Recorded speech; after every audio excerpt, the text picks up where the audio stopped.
Hello students, welcome to our YouTube channel. So we are back after so many months. It's been a quite long time.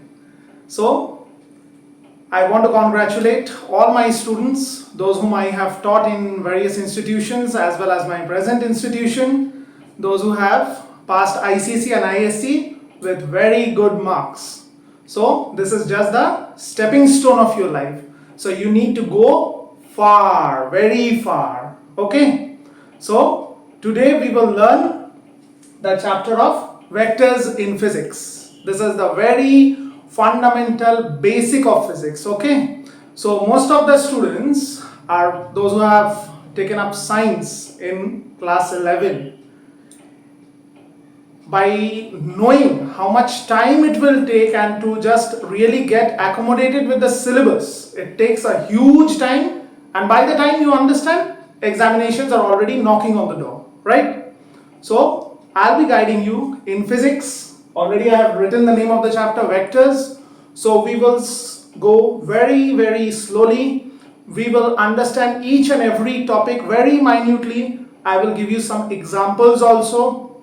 So let's learn along. But before I start, I expect all of you to go through this entire video, and I will not be asking you to like. Rather, if you like the video, then only you put the thumbs up in my video. Okay? Because wherever we go, we carry our head, not our books and copies. So everything should be embedded and instilled over here, right? So it's easy, it's absolutely easy. Okay? So let's learn. Okay? So first, what we are going to learn is, what is a vector quantity? Right? First of all, we need to know. Vector are those physical quantities which consist of two things. One is the magnitude and another one is the direction. Another one is the direction. So vectors are those physical quantities which constitute both magnitude as well as direction. As for example, we take force is a vector quantity. Okay? Displacement is a vector quantity. Velocity is a vector quantity. And there are so many other examples of vector quantities. I have just written 2-3 of them. Okay. So whatever I am writing on the board, meanwhile I will stop. I will give you time to copy from the board. Okay. You understand, you pause the video and make sure that you learn. Okay. So vectors are the physical quantities which are associated with both magnitude as well as direction. Okay. A vector is represented by an arrow. A vector is represented by an arrow. The length of the arrow gives the magnitude of the vector. The length of the arrow gives the magnitude of the vector. Whereas the direction of this arrow gives us the direction in which the vector is pointing. So if it is pointing in this direction, that means it is going from my right to the left. For this one, it is going from the left to the right. So the arrow points the direction in which the vector is propagating. And let's say if a vector is given by the name A, we represent it by this alphabet A. It can be capital or small, doesn't matter, with an arrow on top. If there is a vector B, the representation is like this. Okay? I hope all of you have understood till here. So please pause the video, note it down and understand.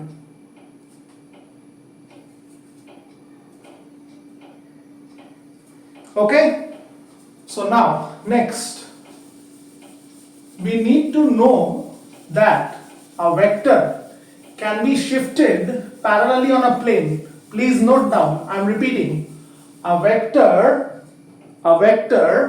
can be shifted parallelly on a plane. Suppose this is a vector A. Okay, it is pointing in this direction from the left to the right.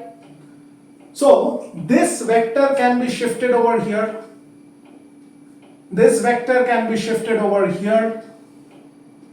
This vector can also be shifted over here.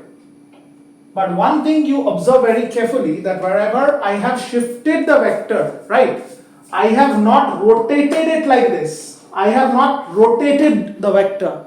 I have just taken it up parallelly, like railway tracks, right? So a vector can be shifted parallelly on a plane, of course, because this is the board in which I am writing now, okay? So if we consider this as the length and this as the breadth, so length into breadth gives the area. So area is a two-dimensional concept. That means all these vectors that I have drawn on the plane of the board. And on the plane, a vector can be shifted parallelly without rotating the vector. Without rotating the vector, a vector can be shifted parallelly on a plane. Okay? So please note it down. Please note it down, all of you.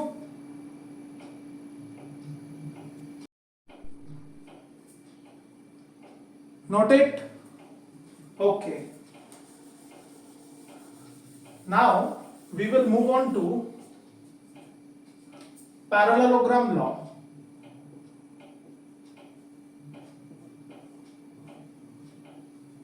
Parallelogram law.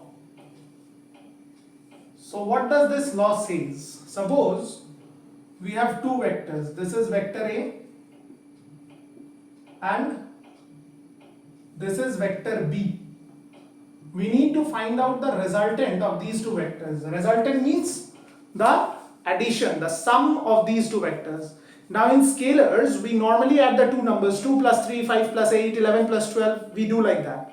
But when we are trying to add up the vectors, since vectors are composed of direction as well, alongside magnitude, so there is a particular law which is known as parallelogram law. What we do? We complete this parallelogram, okay? We complete this parallelogram. Now what we can do is, we can shift this vector B parallelly and we can draw it over here, because I already told you that a vector can be shifted parallelly on a plane, right? So this leads to the completion of this parallelogram, right? So I am considering that the angle between two vectors is theta. I am writing it outside so that it's easier for you to understand. The angle between the two vectors is theta, right? So the resultant of this parallelogram, that is this one, right? This is the resultant of both the vectors. This is the resultant, that is the diagonal of the parallelogram is the resultant of both the vectors in both magnitude as well as direction. That means, I mean to say that when we are finding out this resultant itself is also a vector quantity consisting of the magnitude as well as the direction. Okay? So now I want to find out the magnitude of this resultant first. So what do? I extend this line with the help of a dotted line and I drop a perpendicular from this point. Okay? I drop a perpendicular from this point. So this leads to the formation of a right angle triangle over here. Okay? Now I name the different points like O. This point I am naming it as P. This point Q and this point as R. Now please write down whatever I am saying, please write it down. In triangle OQR, in triangle OQR. So you can see that OQR is a right angle triangle, right?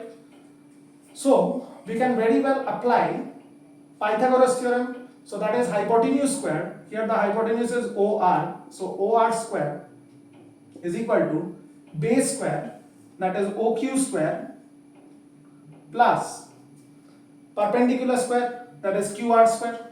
Okay? Is it okay? Fine. So OR is what? This is nothing but the resultant, that is the diagonal of the parallelogram. So we write R square is equal to OQ. OQ is the sum of this OP and PQ. So we can write OP plus PQ whole square plus QR square. Okay? So r square is equal to, this is in the form of a plus b whole square, so that is a square op square plus b square, that is pq square, plus 2ab, that is 2 into op into pq plus qr square. Okay, now let me draw this triangle pqr separately over here. I'm drawing this triangle separately over here. So this is the right angle, this is point P, this is Q, this is R. Now tell me one thing, these two are vectors, this is vector A and this is vector B, and this vector B I have shifted parallelly over here. So this is also vector B. This length PR is nothing but vector B, right? Now, if this angle is theta and this OB, this one and this one are parallel lines, if we treat this as the transversal, then this angle is corresponding angle which is also theta. Yes or no? This angle is also theta, that is the corresponding angle. Fine. So this angle is theta. So if we write sine theta, that is the ratio of perpendicular by hypotenuse, right? So perpendicular with respect to this theta is what? QR by hypotenuse is PR and PR is nothing but B, right? So we can write QR is equal to B sine theta. Do you agree? Yes or no? Don't mix it up with the main diagram. This theta I am writing inside so that you do not get confused. This theta I am writing inside, okay? Similarly, in this triangle PQR, if we write cos theta, that is the ratio of base by hypotenuse. So base is how much? PQ upon hypotenuse is again B, right? So from here we can write that PQ is equal to B into cos theta. Now this value of PQ and QR we will need over here. See how? So R square is equal to OP square. What is OP? It is nothing but vector A. So it is A square plus PQ. Now see why I have done this. See, PQ square we have to do. So here PQ is how much? From this smaller right angle triangle, it's B cos theta. So PQ square will be B cos theta whole square, that is B square cos square theta plus 2 into OP. Again, OP is nothing but vector A. Okay. Now again into PQ. PQ is how much? B cos theta. So 2AB cos theta. You please try to write this in one single line. Since I'm running short of space, that's why I'm just bringing it down, but you try to write it in one line. And QR square, see what is the value of QR from this small right angle triangle? B sine theta. So QR square will be B sine theta whole square, that is B square sine square theta. Okay. Now from this one and this one, these two terms, if we take B square common, so R square is equal to A square, we are taking B square common, so what do we can write? Cos square theta plus sine square theta plus 2AB cos theta, right? Now whether you are from I.C.S.C. or C.B.S.E, you have passed grade 10, you know very well that there is a trigonometric identity sine square theta plus cos square theta is 1. So B square into 1, we get B square. So R square is how much?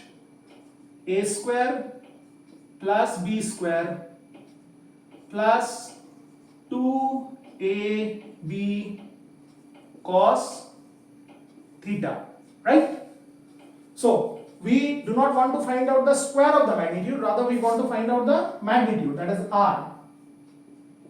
So if we take square root on both the sides, so square root, that to the power half and 2 will cancel, and on the right side we get a big square root. So A square plus B square plus 2AB cos theta. So this is the magnitude of the resultant of these two vectors A and B using parallelogram law, right? So I hope you have properly understood this. If you have not, then what to do? Should you skip this chapter? No. You rewind the video once again, right? You pause at certain specific points wherever you feel comfortable. You pause. You watch the entire explanation as many times as you need to so that you understand, right?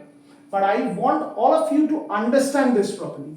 So R, that is the magnitude of this resultant, is A square plus B square plus 2AB cos theta. So if required, you pause the video, you write down the full derivation. If you want to take a screenshot, that also you can do according to your convenience. But I always recommend that in the class itself, since you have already sat with your copy, pen, everything, so it's better that you pause the video, note it down from the board right now.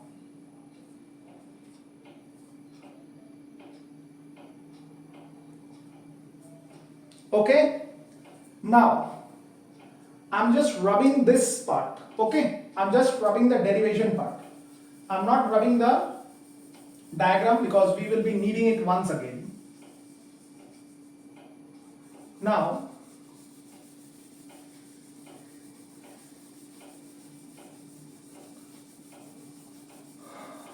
I hope you're not feeling bored. I understand that you're in class 11. I can address you as ladies and gentlemen instead of boys and girls, right? So, my dear ladies and gentlemen, brothers and sisters, so this was the magnitude of the resultant. Now, I'm just rubbing this theta because this is unnecessarily disturbing us a lot. And we cannot continue our life with disturbances. We need peace, not rest in peace. We need peace. Okay, so let us consider that this resultant is making an angle of alpha with this vector A. You can consider it beta, gamma, any other Greek alphabet. I have just considered it as alpha. Now in triangle OQR, can I write tan alpha? Tan is what? Tangent. And tangent of an angle is the ratio of perpendicular upon base. So perpendicular is how much? QR upon base is how much? OQ, right? Wait, don't write. I'm going to rub this. Okay, otherwise you also have to cancel it and again write. So tan alpha is equal to QR upon OQ. Now listen to me carefully. This OQ is again the sum of what? OP and PQ. So instead of writing OQ, can I write OP plus PQ? Yes, we can write, definitely. So if I make any mistake, I believe I will not after so many years, but still, human errors are always possible. So, tan alpha is equal to, now see, QR, we can replace the value of QR from this smaller right angle triangle that I have drawn separately, that is B sine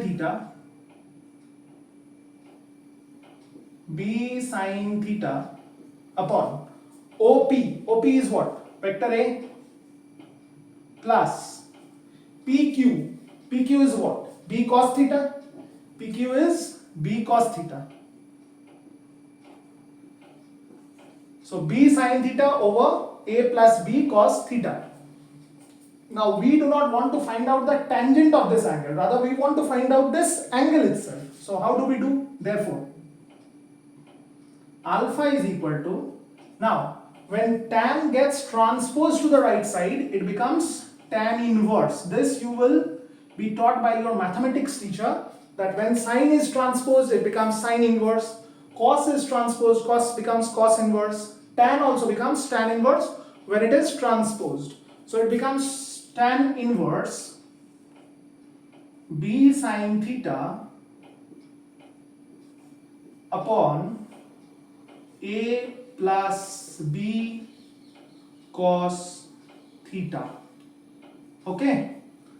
So this is the angle which this resultant makes with this horizontal vector which I have named A. So when the question comes, they will give you the values of A, B, theta. You just have to replace in these things in the respective places, and you will get the value of this angle. You will get the value of this angle. So note it down, pause the video, write it now. Again I am repeating, I always recommend you to write it now along with me. Okay, because if you keep it for the later moment, then that later moment will never come. Okay?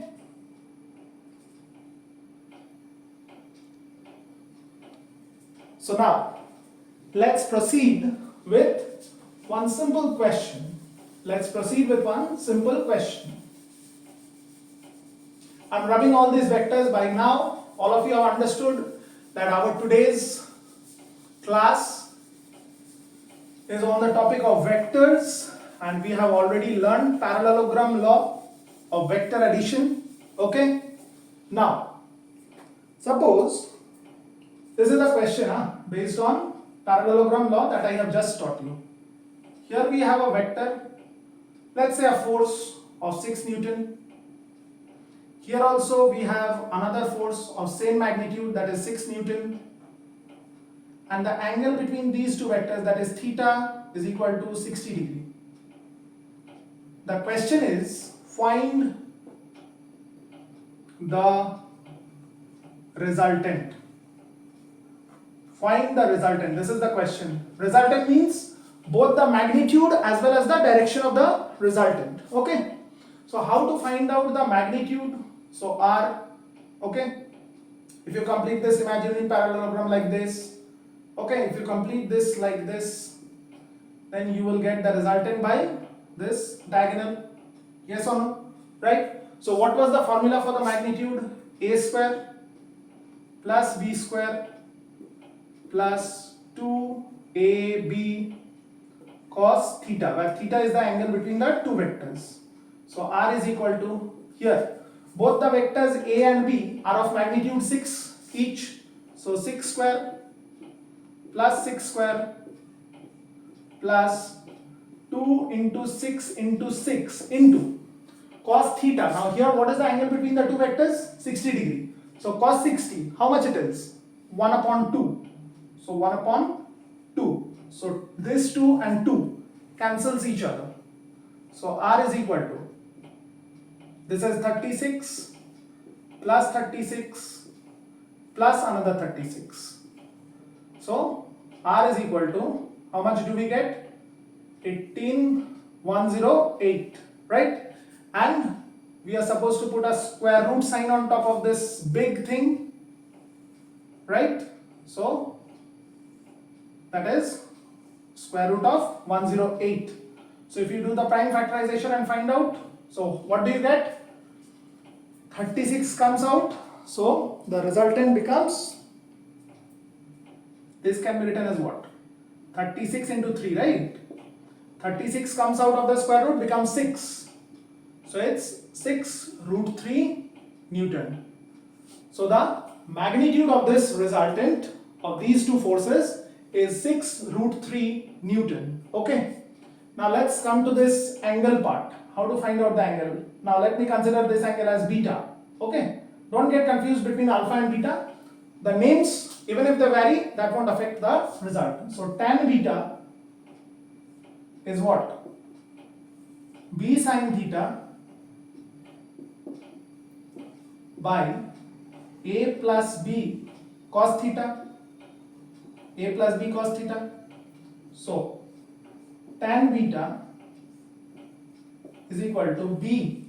Here both A and B is 6. So 6 into sin 60. Sin 60 is how much? Root over of 3 upon 2. A, that is 6, plus B is again 6 into cos 60, that is 1 upon 2. So 2 3s are 6, 2 3s are 6. So we get tan beta is equal to 3 root 3 upon 9. 6 plus 3, 9. So 3 3s are 9. Now this 3 in the denominator can be written as product of 2 root 3, that is root 3 into root 3, yes or no? So 1 root 3 from numerator and denominator cancels, ultimately to leave us with 1 upon root 3. Now you know very well from the standard angle table, tan 30 degree is nothing but 1 upon root 3. Okay. So see, tan beta is equal to tan 30. So if we neglect tan from both the sides, so therefore beta is how much? 30 degree. So this is the direction and this is the magnitude of the resultant. Now can you tell me one very important thing that we observe from this example? If you can tell me, that's really appreciable. Even if you cannot, then also let's learn. See, this beta, this angle comes out to be 30 degree. So what was the total angle between the two vectors? 60. Out of which, if this much is 30, the remaining is also 30. That means this resultant exactly bisects the angle between these two vectors. And do you know when is this possible? When is the resultant going to exactly bisect the angle between the two vectors? When the two vectors are equal in magnitude. When the two vectors are equal in magnitude, then only the resultant is going to bisect the angle between the two vectors. Suppose if this is 8, 8, 9, 9, 10, 10, then only this is going to happen. Otherwise, go by this general method that I have shown you. Okay? Do not apply any shortcut over here. Okay? So pause the video, note down, if required, rewind it once again, and then we will move on to the next one. Is it done? Okay, fantastic. Now, let's do another question. Let us do another question. Write down the question, please. I'm dictating, please write it down. Two vectors of equal magnitude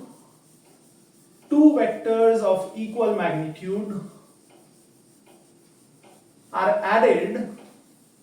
Two vectors of equal magnitude are added to give a resultant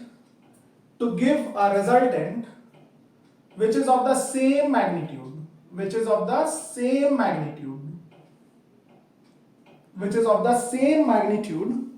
as the two individual vectors.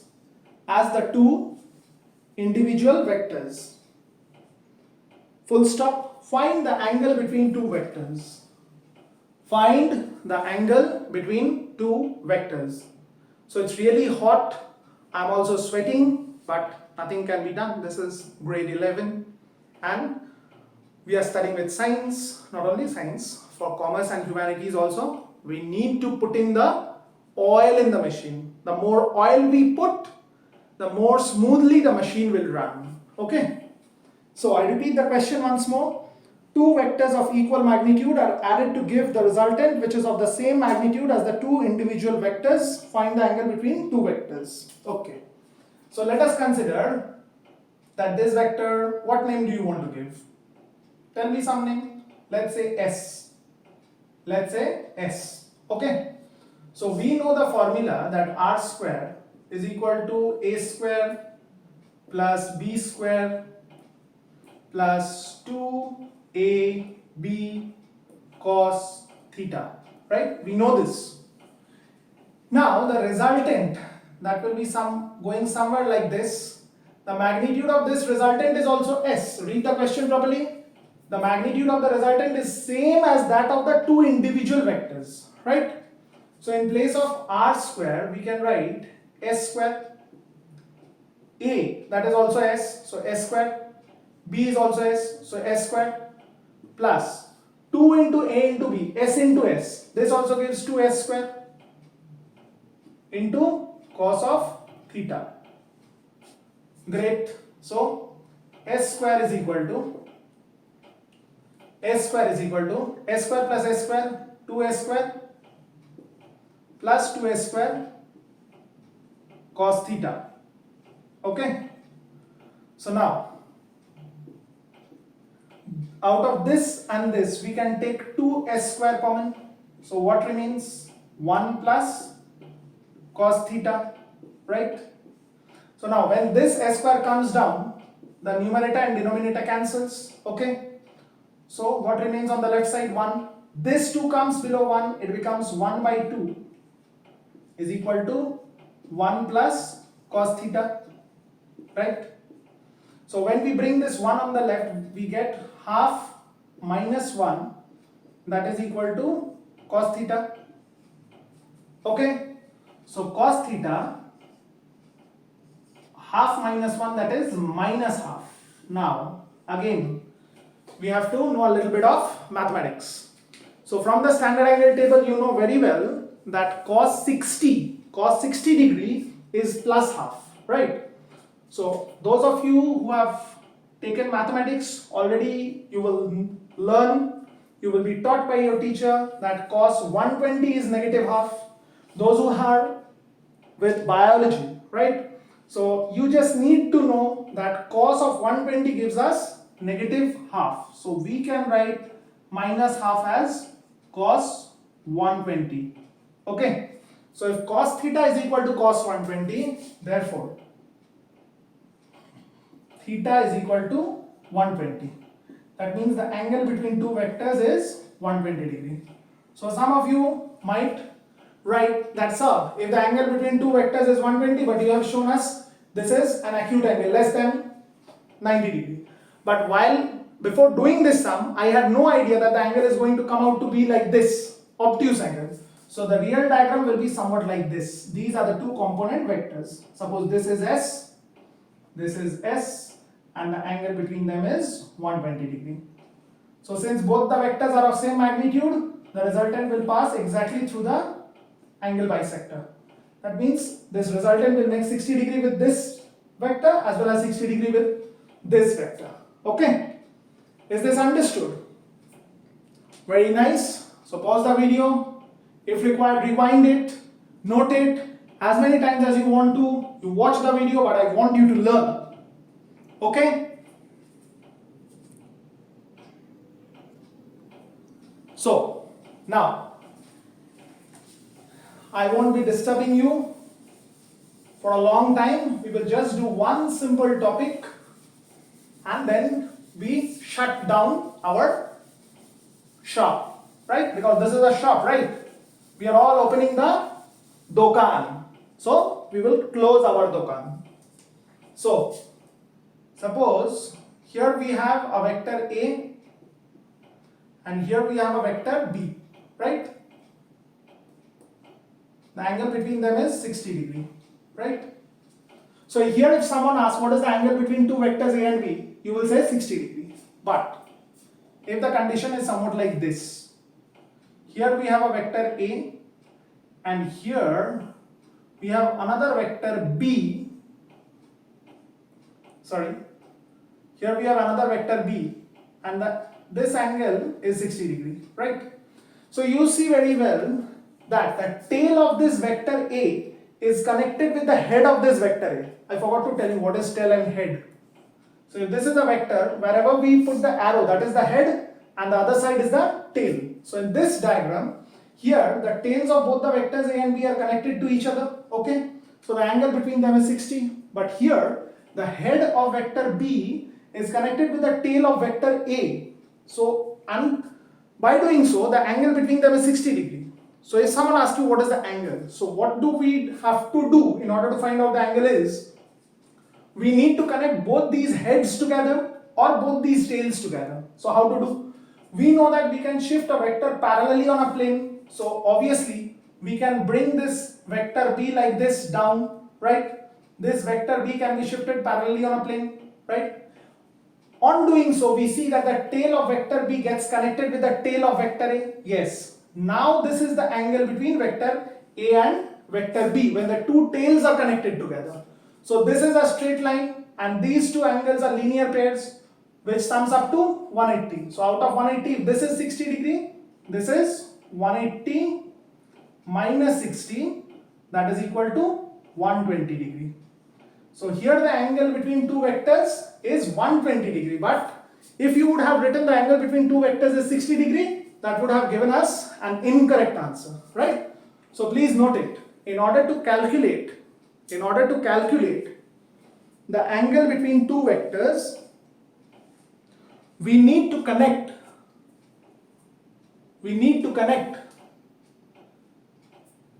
the tails of both the vectors.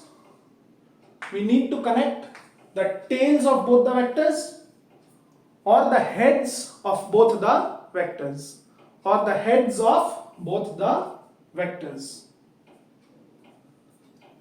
So it's already, I think, for the very first class, it's a bit long, but this is generally the class duration for any institution, like 35-40 minutes, at the most 45 minutes. So we have done parallelogram law, we have done 2 questions on that, and we have understood how to find out the angle between two vectors. And I believe that all of you have understood. If you are having slight difficulty in understanding, once more, twice more, thrice more, you rewind this video, you will definitely understand whatever has been explained to you. And then only after going through the full video, then only you put a thumbs up. And please share it with your friends so that this comes to the help of many other students, those whom I want to reach.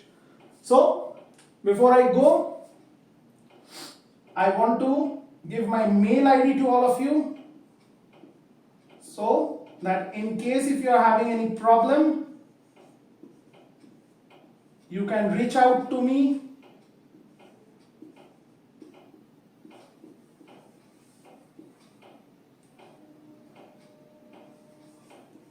Or I will be expecting your comments, right? I will be expecting your comments in the comment section of this video. Very soon we will be back with addition and subtraction of vectors. Till then, attend all your classes, school classes, be it tuition classes, but make sure that your self-study is the best study. So wish you all the best. God bless you. Bye-bye.